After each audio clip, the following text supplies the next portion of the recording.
स्वागत है दोस्तों आपके अपने चैनल ऑन स्टडी क्लास पर। मैं आज आप लोगों को बताने वाला हूं क्वेश्चन आंसर नहीं, क्योंकि उसका उत्तर भी नहीं बताऊंगा। मैं आपको सिर्फ क्वेश्चन बताने वाला हूं जो कि आपका एग्ज़ाम है और पेपर 4 आप देने वाले हैं। तो देखेंगे कि इकोनॉमिक्स ऑनर्स वाले जितने भी हैं, चाहे जो भी ऑनर्स जो लेते हैं, उसको ऑनर्स पर ज़्यादा ध्यान देना पड़ता है और उसी पर ध्यान देते भी हैं और देना भी चाहिए।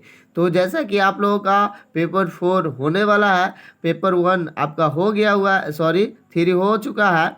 तो पेपर 4 में हम लोग क्या क्या पढ़ लेंगे ताकि हमारे पास जो भी सवालें आएगा उसको हम आराम से इजी वे में लिख सकते हैं। वैसे किस तरह से लिखना है उसका मैं वीडियो बना चुका हूँ, आप लोग चैनल पर देख सकते हैं। और इस सब का आंसर भी देखना चाहते हैं तो भी पार्ट 2 19 से 22 वाला में ये सब क्वेश्चन का आंसर है, आप लोग देख सकते हैं। तो चलिए पहले हम देखते हैं कि कौन कौन से क्वेश्चन आ सकते हैं और किस तरह से पढ़ेंगे ताकि पूरे क्वेश्चन कवर हो सके।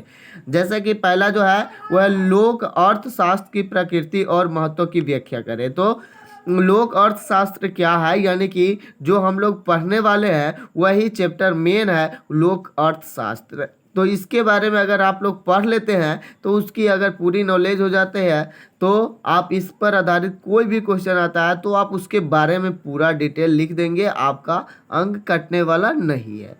फिर अगला जो है वह है सार्वजनिक वित्त के अधिकतम सामाजिक कल्याण सिद्धांत का आलोचनात्मक वर्णन करें। तो सार्वजनिक जो वित्त है, जो इनकम आता है, उसका क्या अधिकतम सामाजिक कल्याण हो सकता है, इसके बारे में आप लोग अगर पढ़ लेते हैं तो सार्वजनिक से जो भी क्वेश्चन आएगा सार्वजनिक वित्त से संबंधित वो सारे हल हो जाएंगे। अगर आप लोगों को डाउट लगे कि मैं इसका उत्तर इसमें नहीं दे सकता हूँ, बिल्कुल दे सकते हैं, बशर्ते कि आपका जो क्वेश्चन है उसमें सार्वजनिक वित्त के बारे में पूछा जाए तो आप पूरे डिटेल लिख सकते हैं, कोई दिक्कत नहीं है। फिर आप सार्वजनिक व्यय के बारे में पूछे तो ये सब कुछ भी पूछा जाए तो आप उसी के बारे में जो एक क्वेश्चन आप पढ़ेंगे वही पूरा लिख देंगे। क्लियर। अगला जो है वह है करारोपण के लाभ सिद्धांत की आलोचनात्मक व्याख्या करें। यानी कि करारोपण जो है कर के बारे में आपको पढ़ लेना है। इसके पश्चात आपको कुछ भी पूछे तो कर के बारे में जो भी है इसमें पढ़िएगा उस सब को लिख देंगे। अगर पॉइंट उसमें दिया होगा, पॉइंट वाला होगा, तो आप पॉइंट दे दे करके लिख देंगे। ठीक है।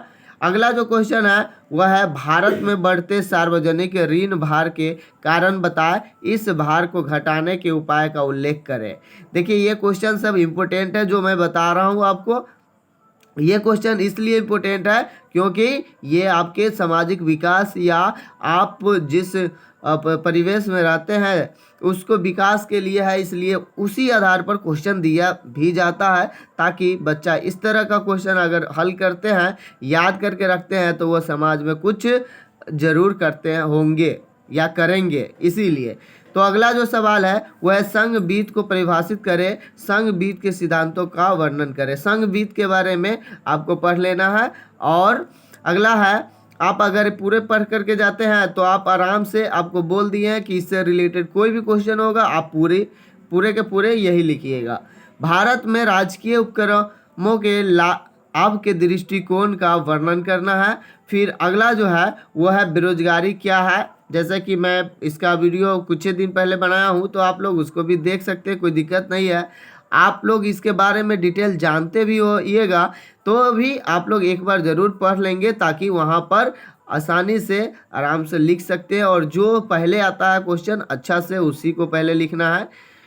तो अगला जो है क्वेश्चन वह है भारत में बेरोजगारी दूर करने एवं रोजगार सृजन कार्यक्रम का विवरण दीजिए। तो वही है कि रोजगार बेरोजगारी क्या है, उसमें भी आप वही बात सब लिखेंगे, इसमें थोड़ा सा उसके सृजन यानी कि उपाय के बारे में लिख देंगे। तो वही आंसर आपको लिखना रहता है क्योंकि इसका आंसर ही बहुत लंबा होता है, जिसके कारण आप पूरे बातों को उसी क्वेश्चन में लिख पाते हैं जिस क्वेश्चन में आपसे पूछा जाता है। यानी कि रिलेटेड सारे के सारे बात लिखा ही जाता है। इसलिए आप एक पॉइंट पर अगर आपको नॉलेज है, पूरे अगर पढ़ चुके हैं तो उस पर आधारित कोई भी क्वेश्चन आए तो आप पूरे लिखेंगे ठीक है, तो फिर आप लोगों से मिलते हैं नेक्स्ट वीडियो में। तब तक आप लोग अच्छे से पढ़ाई करेंगे और ऑनर्स पेपर अच्छे से दे करके आएंगे। फिर मिलते हैं नेक्स्ट वीडियो में। Thank you for watching.